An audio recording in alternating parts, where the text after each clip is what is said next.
안녕하세요. 저는 일상공보 캐릭터 아트 디렉터 보에너스의 정웅이라고 합니다. 저는 이번 강연을 통해서 개인 창작 IP가 어떻게 인큐베이팅이 되었고 어떻게 브랜딩 되었는지, 그리고 대기업과의 프로모션 등을 어떻게 진행하였는지에 대해서 여러분들에게 소개시켜 드리고자 합니다. 아직까지 많은 분들이 저희 일상공보 캐릭터를 모르실 거라 생각되어 간략하게 캐릭터 설명 먼저 드리도록 하겠습니다. 보라는 이름의 이 녀석은 숫자 130과 문자 B5를 활용하여 원숭이 엠블렘을 하고 있는 독특한 디자인 심볼입니다. 저희 브랜드 네임인 보에너스는 보와 우리의 뜻밖의 즐거움이라는 뜻의 메시지를 내포하고 있으며, 아트토이를 기반으로 디자인 제품, 전시, 기업들과의 콜라보레이션을 통하여 저희들만의 유니크한 감성을 디자인해 나가고 있습니다. 그럼 제가 어떻게 이 캐릭터를 기획하게 되었고 어떤 형식으로 브랜딩하게 되었는지에 대해서 먼저 설명드리겠습니다. 저는 1980년 출생으로 여느 또래와 마찬가지로 90년대 미국과 일본 문화의 영향을 굉장히 많이 받았습니다. 특히 농구와 만화책 보는 걸 굉장히 좋아하여 그에 관련된 스포츠 브랜드 엔사의 농구화라든지 그다음에 만화 캐릭터들을 보며 막연하게 저도 이런 관련된 업무를 했으면 좋겠다라는 꿈을 갖게 되었습니다. 이후 대학에서 관련 분야를 전공한 이후 첫 회사를 당시 엽기토끼로 유명했던 마시마로 회사에 취업을 하게 되었습니다. 당시 50여 개국 4만 5천 요정의 라이센싱 업무를 진행을 했던 회사라 개인적으로는 디자이너로서의 역량을 키울 수 있는 계기가 되었고, 언젠간 저도 저만의 캐릭터를 통해서 사람들과 소통하고 싶다는 생각을 갖게 되었습니다. 하지만 당시 대한민국의 캐릭터 시장은 점점 영유아 시장으로 흐름이 강하게 흐를 때였고, 저는 평소 제가 가지고 있던 또 혹은 제가 좋아하게 된 문화를 기반으로 한 캐릭터를 좀 만들고 싶다는 생각을 갖게 되었습니다. 그래서 2010년도쯤에 해서 마블 어벤져스의 등장으로 키덜트라는 키워드가 굉장한 이슈가 있었던 적이 있었습니다. 이를 기점으로 키덜트 문화를 대변하는 아트토이 문화 혹은 팝아트, 또 맨디니의 전시, 이런 전시들을 보면서 저도 저만의 캐릭터 아이덴티티를 기반으로 디자인을 만들어 나가기 시작했던 것 같습니다. 이런 리소스들을 기반으로 80 원숭이라는 저만의 아이덴티티로 캐릭터를 만들었고요. 지금 보면 굉장히 좀 유치한 디자인인데요. 이후 제가 관심을 갖고 있던 그래픽 스타일을 접목하여 이런 네거티브적인 디자인적인 요소 혹은 미니멀리즘한 디자인 요소들을 접목하여 디자인을 좀 더 단순화하고 가독성을 강하게 하는 디자인들을 연구를 많이 하게 되었습니다. 그러던 중 하루는 제가 운전을 하고 갔는데 80km 속도 표지판이 약간 45도로 기울어져 있는 것을 보게 되었습니다. 저는 제 눈에는 이게 약간 원숭이 얼굴처럼 보이게 됐습니다. 그래서 저는 이런 시각적인 재미적 요소를 좀 더 디자인적으로 발전을 하게 되었고, 80에서 B5로 변형을 하고 이게 또 숫자로도 연관되어서 이런 시각적인 재미 요소가 충분히 캐릭터적으로도 매력이 되지 않을까라고 생각이 되어 계속 스케치를 하는 과정을 겪었습니다.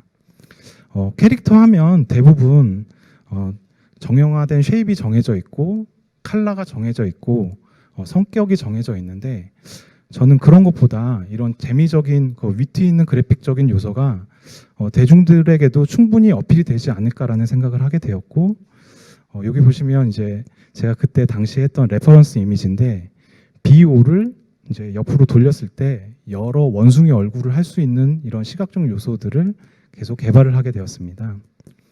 그래서 이런 요소를 브랜드 컨셉으로 좀 더 정리를 하여 제가 1년의 이런 과정 등을 통해서 개발하게 되었던 순간, 그러니까 어떻게 보면 저는 이 녀석을 만났던 순간이 굉장히 제가 가슴 뛰는 순간이었는데, 왜 사람이 좋아하는 걸 만나게 되면 심박수가 130까지 성장을 하잖아요. 그래서 그런 스토리텔링과 일정 부분 이를 통해서 발전을 해 나가고자 하는 이런 메시지를 통해서 130 BO라는 브랜드 컨셉을 정하게 되었습니다. 이후 저는 약간 캐릭터 디자인을 직접적으로 하기보다 이런 디자인 리소스를 평소 제가 좋아하던 관심을 가지고 있는 오브젝트들에게 약간 놀이하듯이 이렇게 붙여보는 디자인 컨셉들을 좀 나열을 했었습니다. 그래서 당시 뭐 베어브릭에 한번 넣어본다든지 길거리에서 흔하게 볼 수 있는 소화기에 13공보 캐릭터를 붙여본다든지 이런 일련의 과정들을 했었고, 이후 원숭이의 변화무쌍한 모습들을 캐릭터 디자인하기도 하고, 단순히 캐릭터 디자인뿐만 아니라 이 녀석이 메시지를 전달하고자 하는 그 키워드를 직접적인 워딩으로 표현을 해서 빙고 브라보라든지 뭐 울트라 콤보 이런 것들의 아이콘 패턴 작업들을 하게 되었습니다. 이후 진행했던 이런 아트웍 작업들은 이 작업들도 보시면 BO, 보라는 녀석 주변으로 약간의 힙합의 라임처럼 보로 시작되는 단어들을 나열함으로써 위트 있는 일러스트를 표현하기도 해봤고요. 이후에 팝아트적인 영향을 받아서 이런 아트웍들을 계속 지속적으로 작품 활동을 하게 되었습니다. 그리고 무엇보다 약간 제가 좋아하는 오브젝트들을 패턴 디자인으로 많이 연구를 하려고 노력을 했습니다. 그리고 이 작품 또한 당시 파인아트 시장이 약간 대중적인 흐름으로 흐를 때였고, 그때 몇몇 아티스트들이 이런 권위 있는 파인아트에 있는 이런 오브젝트들을 패러디하는 페이크 아트가 일정 부분 좀 유행처럼 있었던 시기였습니다. 지금은 그 페이크 아트가 하나의 문화 장르로 자리를 잡았는데, 저 또한 이런 보의 아이덴티티를 제가 좋아하는 캐릭터들로 나열하는 작업들을 진행을 했습니다. 그리고 이 작업 또한 언젠간 저도 저의 캐릭터가 기업들과, 그리고 평소 제가 관심 있어 하는 기업들과 콜라보를 하면 좋겠다라는 생각을 좀 했었습니다. 그래서 어떤 매개체로 콜라보를 할까를 고민을 했고, 그 아트토이, 그러니까 토이라는 매개체로 기업과 저의 캐릭터가 콜라보되는 이런 레퍼런스 작업들을 지속적으로 제 개인 SNS 채널에 운영을 했었고요. 저는 이런 일련의 과정들을 좀 더 비즈니스로 좀 볼륨업하고 싶다라는 생각을 하던 찰나에 회사 이사님의 소개로 한국콘텐츠진흥원 창작발굴 지원 사업이 있다는 것을 알게 되었습니다. 이 프로그램은 저 같은 개인 창작자가 창작자를 발굴 육성하고 진흥한다는 그런 프로그램이었고, 저는 제가 만든 그런 레퍼런스 이미지를 아트토이로 좀 끄집어내고 싶다는 생각이 들어서 기획 안에 아트토이와 관련된 굿즈들, 디자인 매뉴얼을 공모하게 되었고, 운이 좋게도 당선이 되어 처음으로 입체 작업물을 작업하게 되었습니다. 그 이후에 지속적으로 이 아이를 어떻게 마케팅할까를 좀 고민을 했습니다. 아무래도 개인 창작자다 보니까 예산의 한정은 있었고, 때마침 이런 저 같은 아티스트들을 주제로 한 이런 공모전이 많았기 때문에 그때 당시 에픽케이스라는 단체에 공모전에 응모를 하게 되었고, 에픽케이스는 그때 당시 디자인 제품을 하던 회사였고, 신촌이랑 홍대 쪽에 매장을 운영하던 회사였습니다. 그래서 핸드폰 케이스를 자연스럽게 출시하게 되었고, 그쪽에서 관리하고 있는 11 플러스라는 소형 가전과 함께 여기 보시면 그 스피커라든지 혹은 가습기 같은 아트 콜라보를 진행을 할 수 있게 되었습니다. 그 이후 서울문화재단과 연계가 되어서 이 밑에 보시면 이게 시청에 있는 의자인데요. 시청역 이런 디자인 랩핑 스트릿 갤러리 전시에도 참가를 할 수 있었습니다. 이후에 2014년도쯤 해서 아트토이 컬처가 열린다라는 소식을 전달받게 되었습니다. 그때가 아마 동대문 디자인 플라자가 개국하는 해였고, 가나아트 주간에서 모든 전시를 초청전으로 전시한다라는 소식을 받게 되었고, 저는 때마침 이런 일련의 과정을 통해서 아트웍이라든지 샘플링 작업들이 돼 있던 터라 전시 참가하는 데는 큰 무리는 없이 130보의 첫 데뷔전을 아트토이 컬처를 통해서 대중들에게 소개할 수 있는 기회가 주어졌습니다. 저는 이렇게 전시를 이렇게 알릴 수 있다라는 것도 물론 좋았지만 무엇보다 좋았던 건 이 전시를 통해서 대한민국의 저 같은 창작자들이 한 곳에 모이고 서로 커뮤니티를 이룰 수 있다라는 사실이 더 기뻤습니다. 그래서 저희들끼리 약간 연대하고 커뮤니티를 하면서 작가들끼리의 이런 재미있는 콜라보레이션 작업들을 좀 했습니다. 그러니까 다들 뭐 직장생활 하는 친구도 있었고 이 작업을 메인으로 하는 사람도 있었지만 저희가 정말 좋아하는 것들, 이런 상업적이지 않는 작품들을 좀 진행을 했고요. 그때 이제 빤다롱 제트 외전이라는 저희들끼리 그냥 컨셉을 정해서 여기 보시면 빤다롱 제트라는 거대 로봇과 로봇을 진행하는 소프 작가님, 그리고 사쿤이라는 캐릭터 디자이너님, 그리고 스태츄 핸드메이드 토이를 만드는 진토이 작가님, 그리고 저 이렇게 4명이 협력해서 저는 당시 여기 포스터 디자인을 담당을 했는데요. 이런 콜라보 작업과 또 나무 액세서리를 제작을 하고 있는 우두주 작가님과 이런 인테리어 소품들을 소소하게 제작을 할 수 있게 되었습니다. 그리고 개인적으로 제가 굉장히 좋아하는 스튜디오인데 세라믹을 주제로 토이를 만드는 토인즈라는 스튜디오와 그때 당시 연남동에 있는 리리스도어에서 때마치 전시 제안을 받았습니다. 그래서 그 세라믹 토이 캐릭터 중 호니온이라는 이 캐릭터를 제가 굉장히 좋아하는데 둘이 같이 할로윈 컨셉을 전시를 하자라는 웹툰을 제작해서 전시 기획을 했던 적도 있었습니다.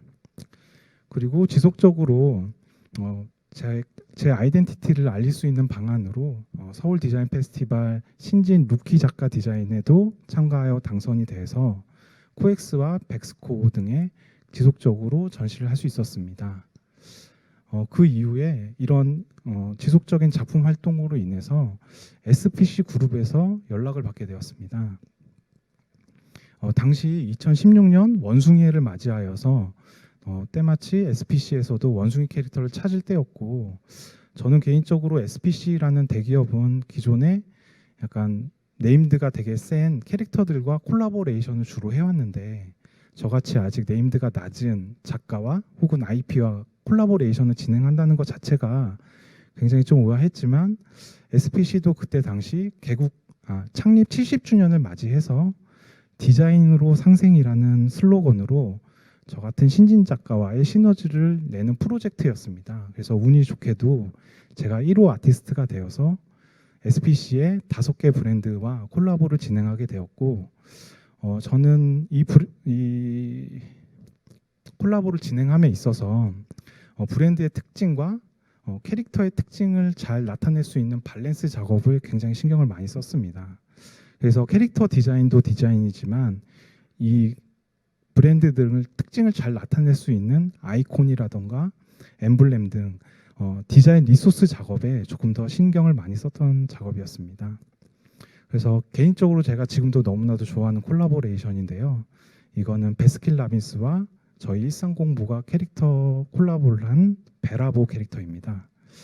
제가 개인적으로 이 콜라보레이션을 좋아했던 이유는 제가 이 캐릭터를 개발함에 있어서 영향을 받았던 맨디니 작가의 아티스트인 맨디니가 SPC 70주년을 맞이해서 아트 디렉터로서 베스킨라빈스 패턴 및 파리바게트 패턴들을 작업을 했다라는 그 리소스를 공유할 수 있었습니다. 그래서 저는 이런 부분들을 공유받고 저의 이런 캐릭터를 디자인할 수 있었고 SPC 디자인팀과 지속적으로 주고받으며 프로모션 제품도 이런 세라믹 아이스크림 케이크 컵이라든지 이런 것들을 진행을 할 수 있었습니다. 그리고 던킨도너츠 같은 경우도 당시 던킨도너츠가 전반적인 매장이 리뉴얼되던 시기였고 도넛과 커피의 프리미엄화를 지향한다라는 걸 알게 되어서 약간 좀 레트로 느낌의 몽키퐁키 보라는 컨셉으로 디자인을 했고 다 같이 파티를 즐기는 그런 디자인의 아트웍을 했습니다. 그래서 그쪽 프로모션 팀에서도 이런 사운드 증폭기 프로모션 제품이라든지 이런 것들을 도넛과 같이 재밌게 진행을 했던 기억이 납니다. 그리고 파리바게트 같은 경우도 파리지앵보라는 컨셉으로 여러 캐릭터들이 보 모양으로 뭐 에펠탑에서 즐기기도 하고 이런 모양들을 디자인을 했었고 당시 바나나를 재료로 한 이런 롤케이크, 도넛 이런 것들을 같이 상품 기획을 했던 기억이 납니다. 그리고 파스구치 같은 경우도 기존의 다른 커피숍과 다르게 우리는 굉장한 프리미엄을 지향한다라는 것을 알게 되어서 이런 바리스타 뭐 일러스트를 디자인을 하게 되었고 이런 리소스를 가지고 프로모션 등을 진행을 할 수 있었습니다. 그리고 비즘 같은 경우도 사실 이제 이런 전통 떡과 저희 캐릭터가 잘 어울릴까라는 좀 고민이 있었는데요. 저는 약간 좀 캐릭터의 디자인보다는 저희 전통 떡의 쉐입을 패턴화 해가지고 이런 부분들을 상품화에 적용하게끔 유도를 했던 기억이 납니다. 그래서 이렇게 SPC 그룹과 콜라보를 진행을 하게 되었고 진행을 하다 보니까 자연스럽게 여러 기업들한테 러브콜을 좀 받게 되었습니다. 그래서 토니모리라는 회사에서 바나나를 재료로 하고 있는 수면팩, 화장품, 립밥 이런 것들을 출시한다는 얘기를 들어서 기존에 저희 일상공보 원숭이 캐릭터와 바나나 용기 디자인을 같이 협업해서 전국 매장과 각각 팝업 매장에서 이렇게 재밌게 프로모션을 진행을 했고요.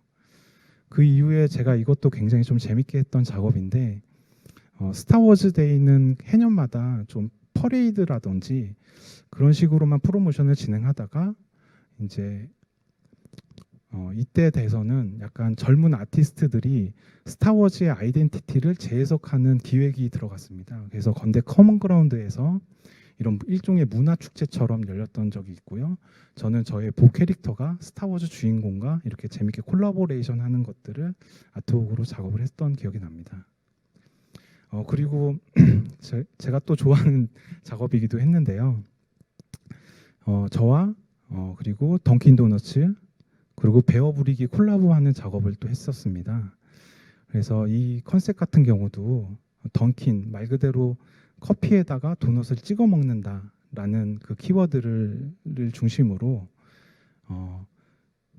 베어브릭의 재질적인 부분을 약간 커피가 응고되어 있는 형태의 투명 재질의 도넛이 이렇게 퐁당퐁당 당겨져 있는 이런 아트웍들을 제공해 드렸고 전국에 던킨도너츠 프로모션 등을 잘 진행을 했던 기억이 납니다. 이후 이렇게 계속 지속적으로 작품 활동을 하다 보니 해외 쪽 에이전시한테 연락을 한번 받게 됐습니다.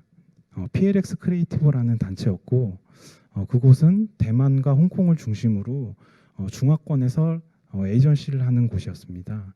그래서 이 옐로우 포스 같은 경우는 크리에이티브 엑스포가 열릴 때 맥주 콜라보를 진행을 했었고요. 사실 이 이전에 PLX랑은 아시아 크리에이티브 12인전 초청전으로 일정 부분 스킨십이 좀 있었던 터였습니다.